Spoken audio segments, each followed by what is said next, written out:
Pas du direct, Mais c'est pareil. bientôt, C'est prochainement. pareil, soyez bénis quand même. Il y aura l'équipe, ce sera en direct. Alléluia. Gloire à Dieu. Voilà, je m'excuse à l'avance parce que j'ai l'habitude de parler vite. Tu peux pas m'empêcher, c'est comme ça. Je suis un cauchemar pour les traducteurs. Quand on va à l'étranger, c'est vraiment l'enfer pour eux. Alléluia. Mais ici, on veut quand même que ça soit le feu. Amen. Gloire à Dieu. Est-ce que vous allez bien? Est-ce que tout le monde va bien? Bon, il va falloir prier tout à l'heure. J'ai l'impression que vous êtes un peu endormi. Ça va venir. Voilà, je crois que c'est un jour nouveau pour vivre sa présence et pour vivre sa puissance. Amen. Alléluia. Est-ce que tu crois que Jésus peut faire quelque chose pour toi ce matin? Amen. Amen. Parce que c'est extrêmement important de s'attendre à quelque chose. Est-ce qu'on est venu peut-être avec un espoir vraiment dans notre cœur? C'est quelque chose de très très important de s'attendre à ce qu'il se passe quelque chose avec le Seigneur.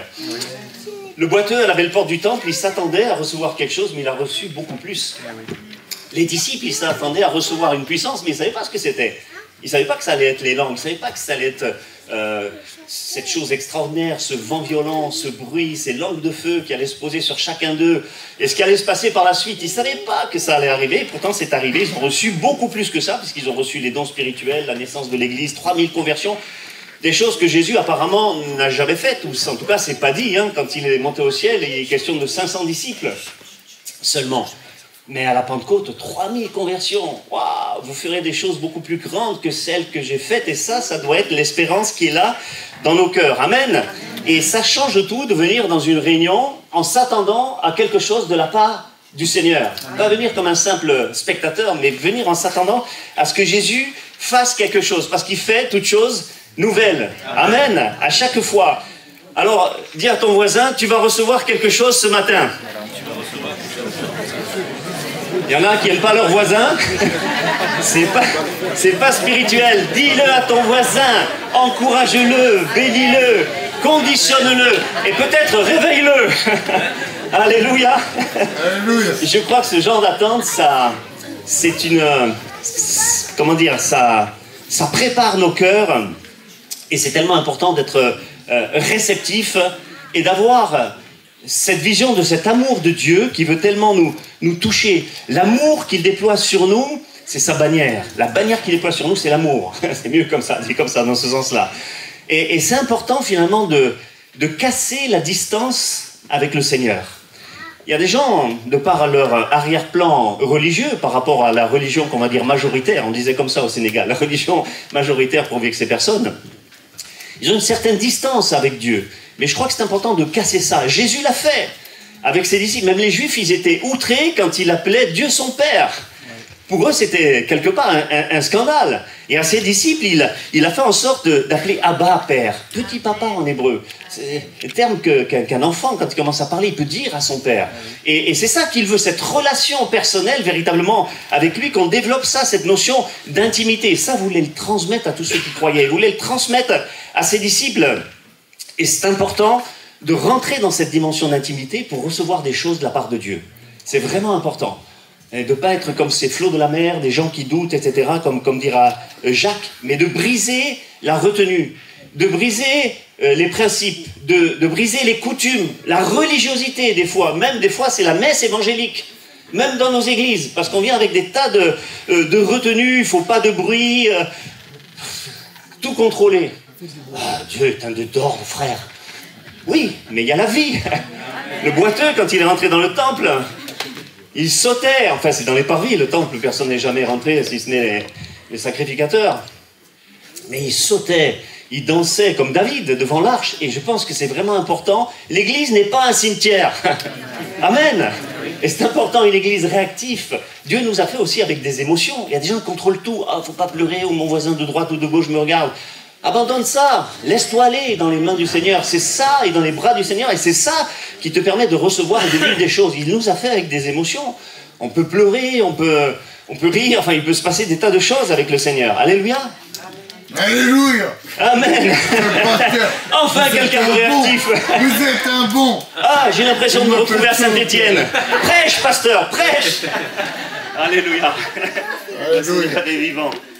J'ai été invité dans un camp cet été, c'était quelques jours avant mon déménagement. Maintenant, je suis un vieux, je suis à la retraite. Qu'est-ce qui se passe? Il marche plus le machin. Il y a pris au nom de Jésus. Je crois que c'est les piles. Marchez plus. Amen. C'est pas grave, vous m'entendez? Non. Si. Seigneur, ouvre leurs oreilles. Voilà, gloire au Seigneur. Là, vous m'entendez ou pas? C'est pas mieux, c'est pas mieux. Hein? C'est bon? Oui. Ah, quand même, voilà. Je dirais le nez de Mickey, je louche avec ce truc-là. Bon. Il y a quelque temps, je me suis retrouvé dans un camp. Un camp, c'était au Coteau-Fleury. Et le Seigneur fait des choses vraiment étonnantes. 2 jours avant d'aller à ce camp, je me suis déboîté le ménisque. Il y a 2 ménisques, il y a un ménisque qui est sorti. Oh, douleur abominable. Je ne pouvais pas poser le pied par terre. C'était affreux. Et donc, je suis arrivé au camp, les fibochettes, en boitant comme ça. Et je voulais prêcher sur que Jésus guérit et tout. C'est un peu très embêtant. Et en fait, l'auditoire n'était pas du tout réactif. Il y avait quelques pentecôtistes, mais ils étaient peut-être en bas cette fois, Pentecôte. Et il y avait des ménonites, il y avait des baptistes, il y avait des gens de l'armée du salut, il y avait des frères larges. C'était large dans tous les sens. Et donc, très très très difficile de prêcher dans une telle atmosphère. C'était pesant, pas un bruit, tu dis une blague, personne ne rit. Tu te dis à ton voisin, quelle atmosphère, là, ça va être vraiment dur. Alors j'ai essayé de percer un petit peu, mais c'était difficile. Et il y avait là un frère qui était avec moi, Christian Lévy, tu connais Christian? Et Christian, il me dit, écoute, j'ai vraiment à cœur que ce soir, on fasse l'onction d'huile à tous les malades. Parce que tous les gens que je vous ai décrits, là, toutes ces catégories religieuses, des gens qui aiment Jésus, il n'y a pas de problème. Mais c'est des cessationnistes, ils ne croient pas que les dons spirituels existent encore, vraiment, qu'il se passe des choses, le baptême du Saint-Esprit, ils n'y croient pas, etc. Et donc il m'a dit, écoute, je voudrais qu'on fasse l'onction d'huile ce soir. Je dis, ben écoute, il n'y a pas de problème, justement, je suis un cas qui a besoin. Donc pas de souci, on va le faire. Donc on a fait l'annonce le matin pour le soir, et le soir, on a eu la surprise de voir beaucoup de gens qui sont venus, il y avait beaucoup de malades qui étaient là. Et on a prié pour eux, et puis Christian a prié pour moi. Moi, j'ai prié pour lui parce qu'il avait aussi un problème de santé. Je suis retourné à mon logement en boitant. Et le lendemain matin, je me réveille. Oh, je descends. Oh, extraordinaire. Seigneur, serais-tu toujours le même?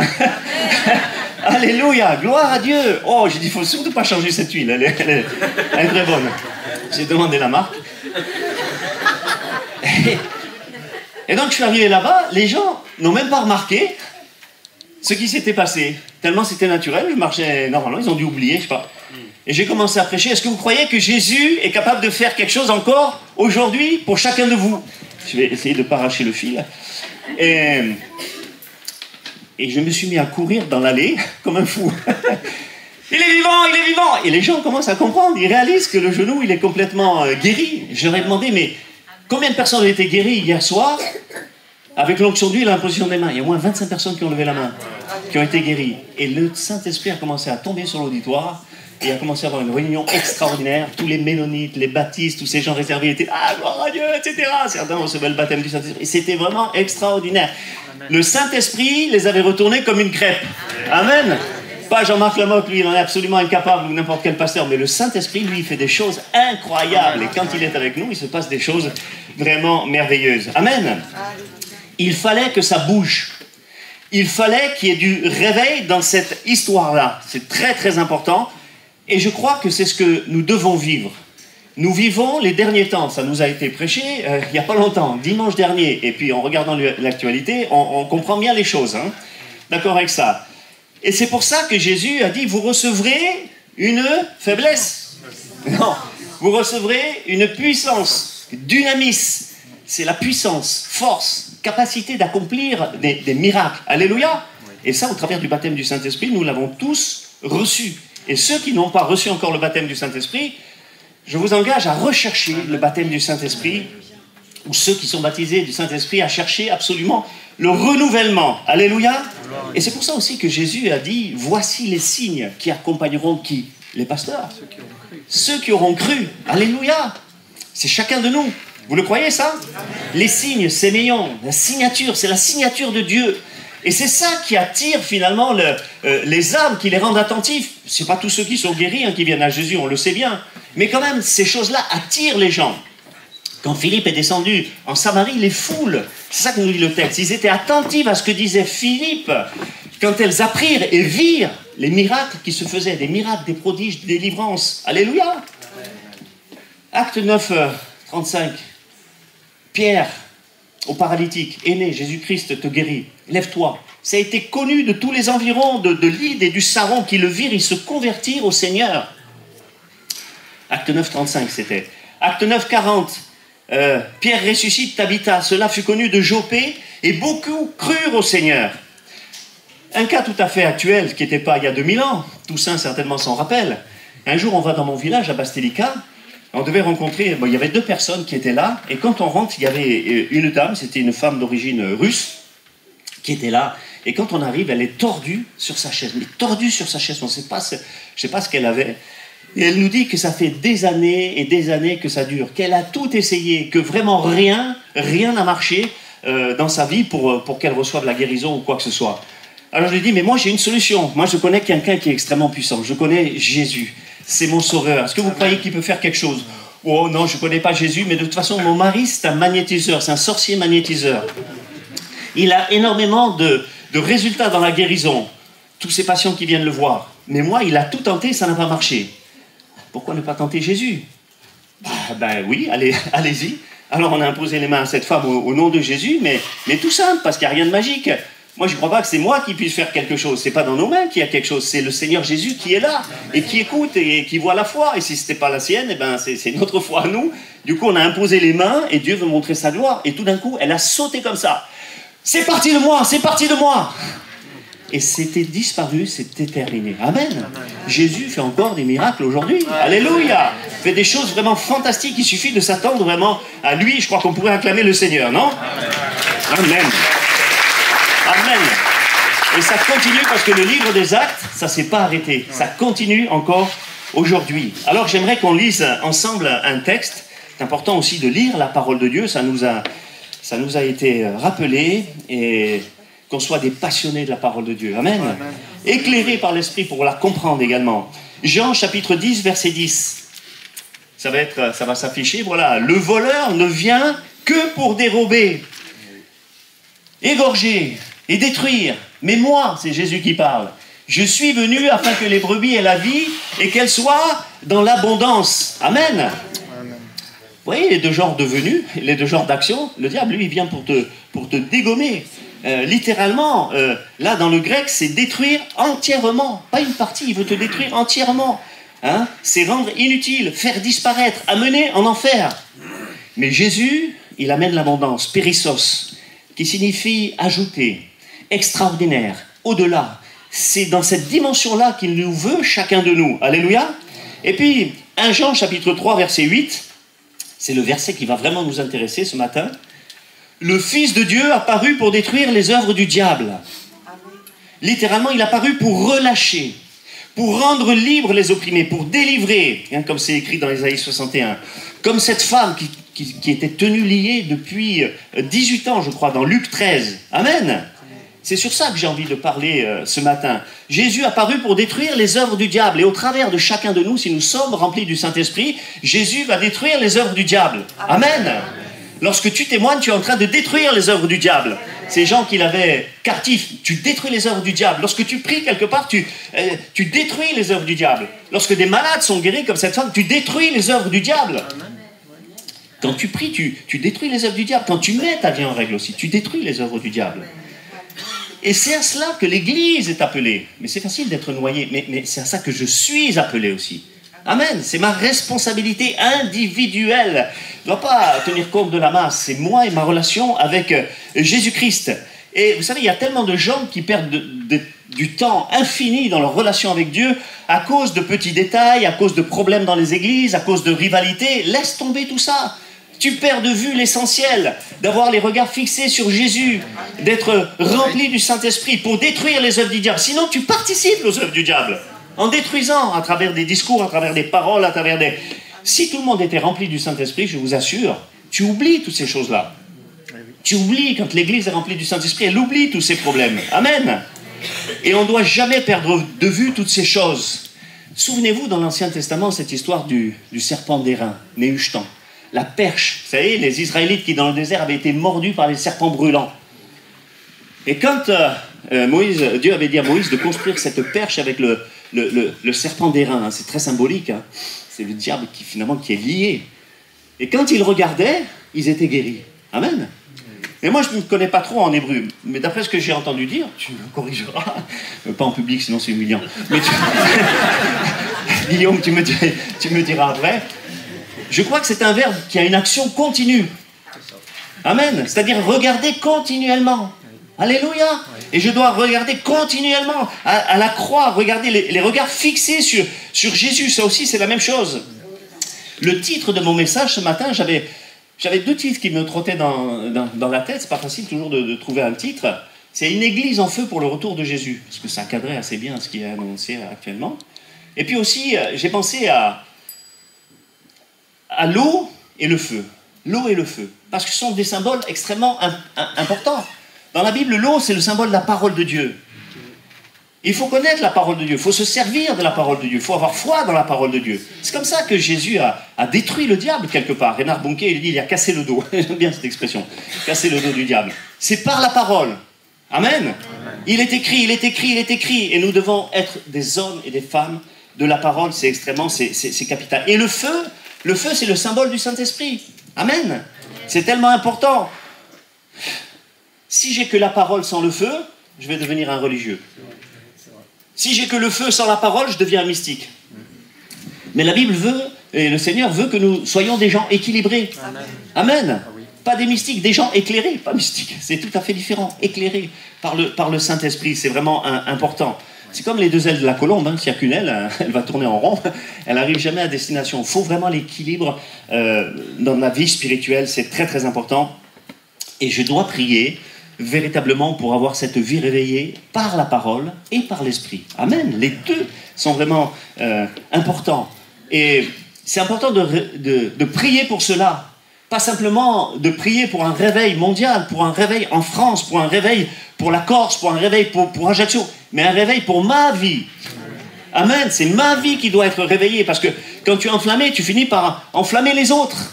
C'est communicatif, il y a des gens qui impactent les autres, qui éclaboussent les autres par leur vie réveillée. Et qui a entendu parler du réveil d'Asbury? Certains ne lisent absolument pas les journaux, les actualités, c'est pas grave. On est en Corse, nous,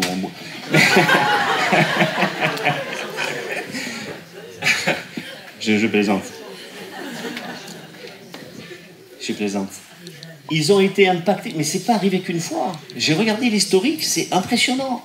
Il y a eu plusieurs réveils, 1905, 1908, 1950, 1958, 1972, 1992, 2006, 2023. Waouh! Une église qui a vécu 8 réveils, une université, pardon, qui a vécu 8 réveils. Et ceux qui ont vécu ces choses, ils ont dit une parole qui m'a vraiment touché. Écoutez ça. Nous n'avons plus été les mêmes. Dieu avait fait irruption dans nos vies. Amen. Et des fois, on voit un avant, un après. Quand tu lis un livre sur les revivalistes, tu t'aperçois que beaucoup d'entre eux, auparavant, n'étaient pas des pentecôtistes. Ils n'avaient pas reçu le baptême du Saint-Esprit. Mais lorsqu'ils ont entendu parler du Saint-Esprit, quand ils ont été baptisés du Saint-Esprit, waouh, leur ministère a pris une dimension tout à fait différente. Et ils ont commencé à vivre des choses qu'ils ne vivaient pas auparavant. Ils témoignaient de la même manière, mais avec tellement de puissance. Les gens étaient guéris, baptême du Saint-Esprit, délivrance, toutes ces choses dont nous parle la parole de Dieu. Amen. Et c'est ça que je dois vivre. Ma vie ne doit plus être la même. Est-ce que tu es satisfait de ta vie spirituelle? Menteur. Moi, je ne suis pas satisfait. Et je veux toujours plus. Et là, je suis à la retraite, mais je dis, Seigneur, donne-moi de vivre des choses que j'ai jamais vécues. Et c'est ce qui se passe. C'est ce qui se passe. Parce que le Seigneur, il est vivant et toujours le même. Et le réveil, ça avait amené ces gens et ça t'amènera également dans une dimension différente, dans une saison différente, dans une autre relation avec Dieu, dans une autre adoration, dans une autre vision, dans une autre aspiration, d'autres buts, d'autres projets.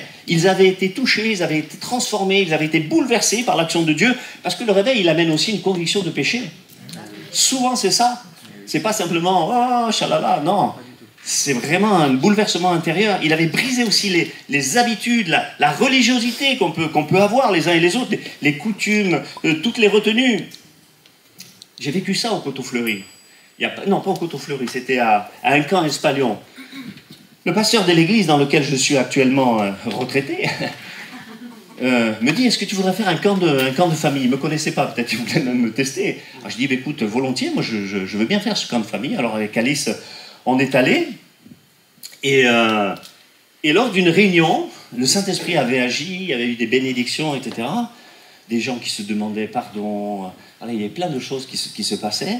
Et la dernière réunion, je m'assieds et je sens la présence de Dieu, mais tellement forte, comme si l'atmosphère était solide. Je ne sais pas si vous avez déjà senti ça, c'est incroyable.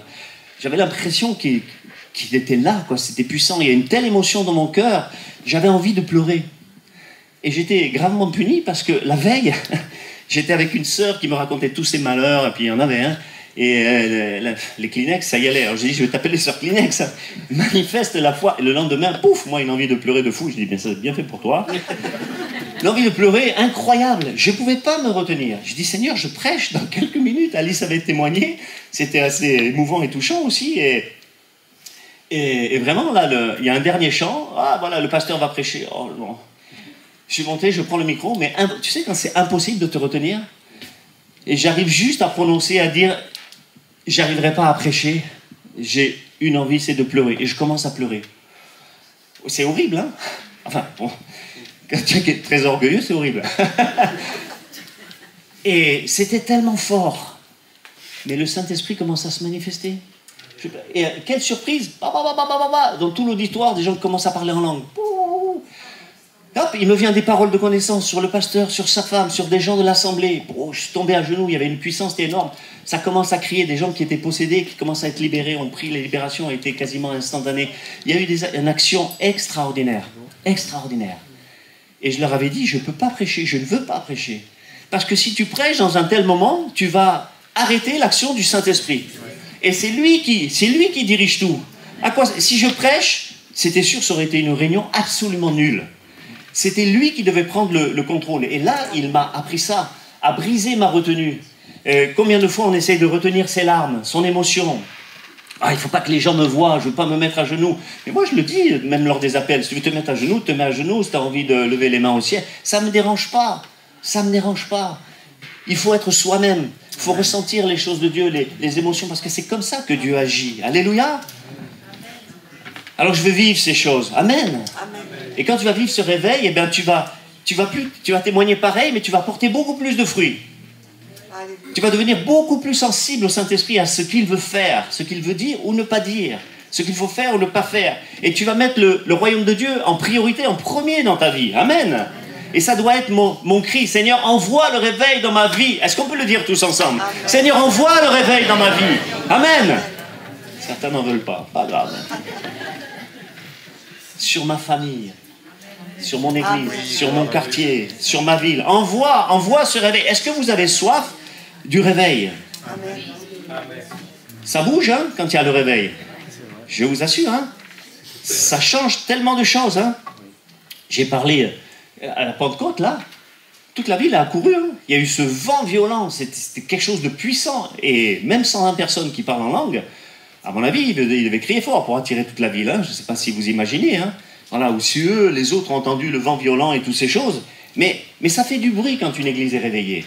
Alléluia. Amen. Je voudrais que les musiciens puissent venir et commencent à jouer, pas pour faire du bruit, mais c'est important aussi. Je veux le répéter, l'église, ce n'est pas un cimetière. Il faut vraiment que la vie se manifeste. Amen. L'évangile de la résurrection, la puissance de la résurrection. Amen. Si je ne me trompe, la tente de la rencontre, le tabernacle, en hébreu, c'est la tente de la fête aussi. Et quand je viens dans l'église, ça doit être la fête. Okay. Vous connaissez cette histoire, le gars qui rentre à la maison, chez lui, sa petite fille qui lui dit « Papy, tu peux arrêter de sourire, on est à la maison. » Il y a des gens qui font toujours une tête de circonstance, vous voyez. Il faut se laisser saisir par le Saint-Esprit. Amen. Je veux être comme David qui sautait devant l'arche. Il dansait aussi. Non, mais moi je ne sais pas danser. Donc je me contente de sauter. Alléluia. Et le réveil, le surnaturel de Dieu, il amène toujours la vie, manifestation de joie, manifestation de foi, assurance également. Et c'est ce qui nous invite à vivre ce matin et à rechercher plus que tout. Peut-être même à lui demander pardon, parce que je n'ai pas réalisé, je m'habitue, mais c'est fou, chacun de nous, on est comme ça. On s'habitue à venir, à vivre, voilà, c'est comme une espèce de routine, un ronron de prédication, et finalement on ne reçoit pas. Mais Paul va dire à Timothée, ranime la flamme du don que tu as reçu par l'imposition de mes mains. Amen, ranime. Moi, combien de fois je lui ai dit, ranime, Seigneur. Je le sens en moi-même qu'il n'y a pas ce feu, je le veux. Et des fois, on doit réveiller des choses qu'on avait reçues et qu'on ne vit plus. Oh, avant je témoignais, avant, mais tu as vu ce qui est écrit dans la Bible concernant le diable, là, dans Ézéchiel? Tu étais en Éden, tu marchais au niveau des pierres précieuses, tu marchais, tout à l'imparfait, c'est vieux, c'est du passé. Je dois être une Pentecôte actuelle, une vie de réveil actuelle. Alléluia. Vivre les dons spirituels, aspirer aux dons spirituels, aspirer aux choses d'en haut, chercher les choses d'en haut, affectionnez-vous aux choses d'en haut, pas celles d'en bas. Et j'aimerais rajouter, parlez beaucoup en langue. C'est une puissance. Il est écrit quand le Saint-Esprit intercède, pour nous c'est hyper antungano, ça veut dire méga intercession, hyper intercession. C'est pour ça qu'il faut constamment être renouvelé dans les langues. Demandez constamment, Seigneur, donne-moi de nouvelles langues, etc. Ça entretient le réveil personnel. Moi, ça fait 30 ans que je parle en langue, je ne me lasse pas. Dans la voiture, quand je marche dans la rue, même dans mon cœur, je parle en langue, c'est tellement important. Et ce matin, il est là pour qu'on retrouve des choses peut-être qu'on avait perdues. Pour qu'on vive des choses, pour qu'on aspire à des choses qu'on n'a pas peut-être encore reçues. Moi, il y a des choses, ça fait 20 ans que je prie pour ça. Mais je ne me lasse pas. J'ai reçu pas mal de choses qui m'avaient promis, que je réclamais moi-même. Et il y a des choses, je ne les ai pas encore eues, mais je sais qu'elles vont se produire. Amen. Il y a des années, je priais, j'avais reçu un appel pour Madagascar, on priait pour Madagascar, rien ne se faisait. Rien ne se faisait. Et quand ça a déclenché, là récemment, quand on y est allé, mais c'est incroyable ce qu'on avait vu, ce qu'on a vécu, les guérisons, les bénédictions, c'était incroyable ce que Dieu peut faire. Il répond à nos attentes, à nos désirs, qui ne soient pas objectifs, c'est toujours pour le salut des âmes. Amen. Et ça, je ne dois pas perdre ça de vue. Quand le Saint-Esprit vient sur moi, j'ai en vision le salut des âmes. Alléluia. Et il veut nous redonner le feu. Et si c'était éteint, ou s'il était affaibli, il veut le rendre encore plus intense. Si tu l'as déjà, il veut le rendre encore beaucoup plus fort. Et ça, c'est le désir de Jésus, parce qu'il a dit, écoutez bien, Luc 12, verset 49, c'est énorme ce verset. Je suis venu jeter un feu sur la terre.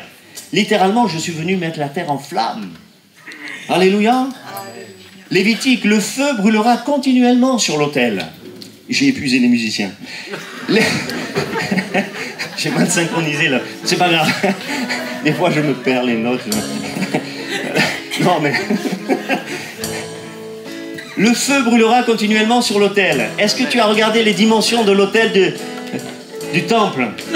Énorme. C'est un truc de fou. 20 coudées sur 20. Il s'agit de la coudée sacrée, là. La coudée sacrée, 60 cm. 12 mètres sur 12. 144 mètres carrés, l'autel. Un beau barbecue, non? Imaginez l'intensité des flammes. Et comment elles se voyaient de loin. Même Flavius Joseph disait que l'odeur des sacrifices, elle se sentait jusqu'à Jéricho. Je pense qu'il exagérait, parce qu'il y a quand même une trotte. Mais on ne sait jamais. En tout cas, toute la ville devait sentir cette odeur des sacrifices. Et tout le monde doit sentir l'odeur de l'église de Christ. Alléluia.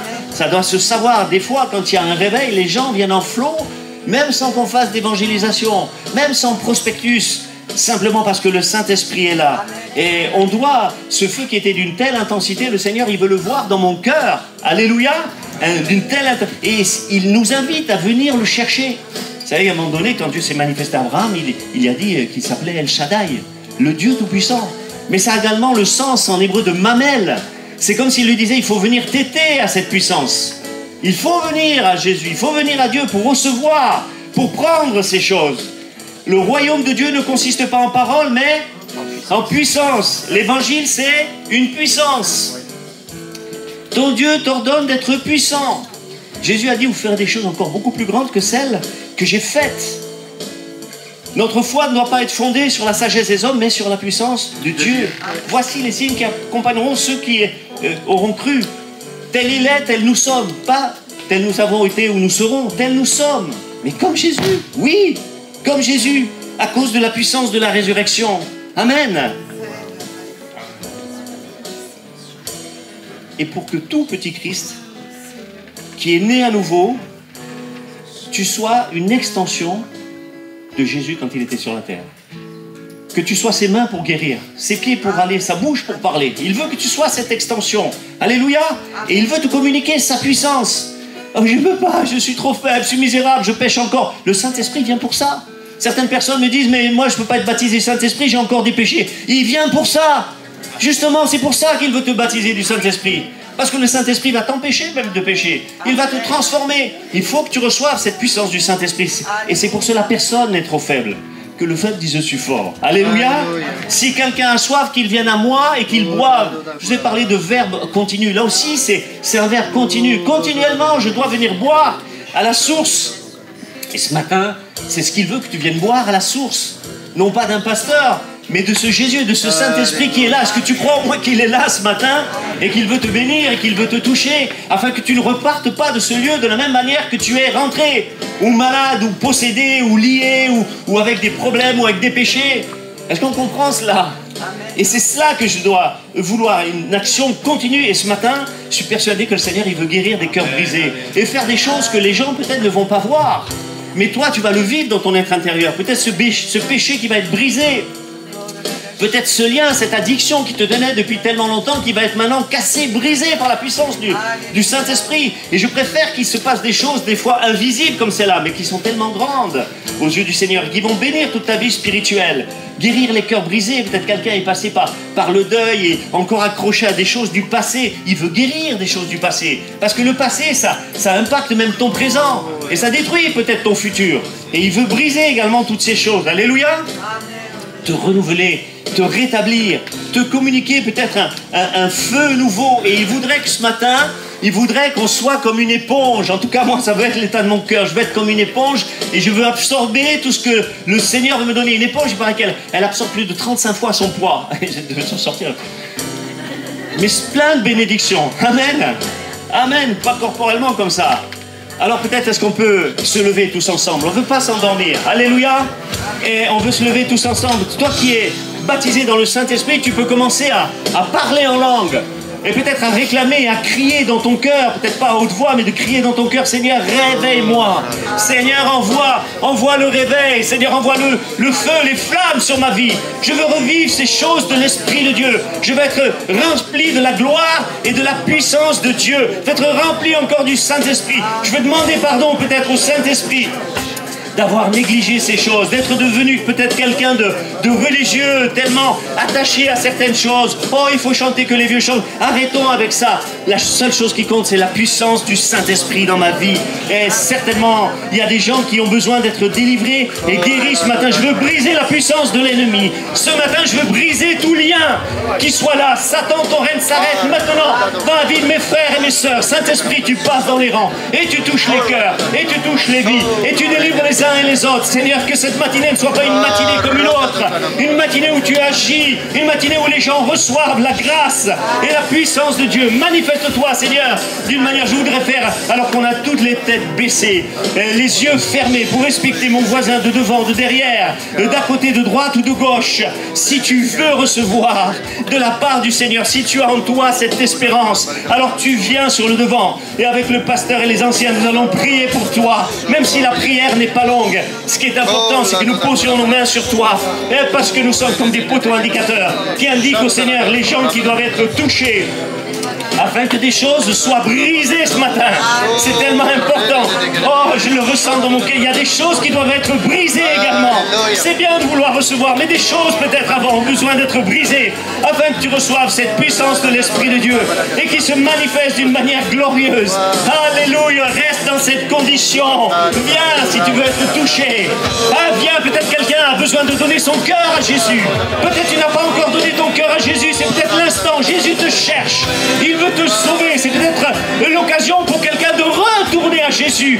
Un retour à Jésus qui est tellement important parce qu'il t'attend. Il a donné sa vie pour toi. Il n'est pas responsable de ce que tu as vécu. Il n'est pas responsable. Lui, il t'aime, il veut bâtir et reconstruire ta vie. Ne l'abandonne surtout pas. Un retour à Jésus, c'est tellement important. Sortez des rangs, venez sur le devant si vous voulez être béni. On va pas prier longtemps, mais dès qu'on te touche, après tu peux retourner à ta place et tu restes dans cet état. Alléluia. Si tu veux vivre tout simplement l'esprit de réveil, rentrer dans une nouvelle dimension, rentrer dans une nouvelle saison et que des choses changent. Alléluia. Et tu peux lui crier dans ton cœur, Seigneur, touche mon cœur, Seigneur Jésus.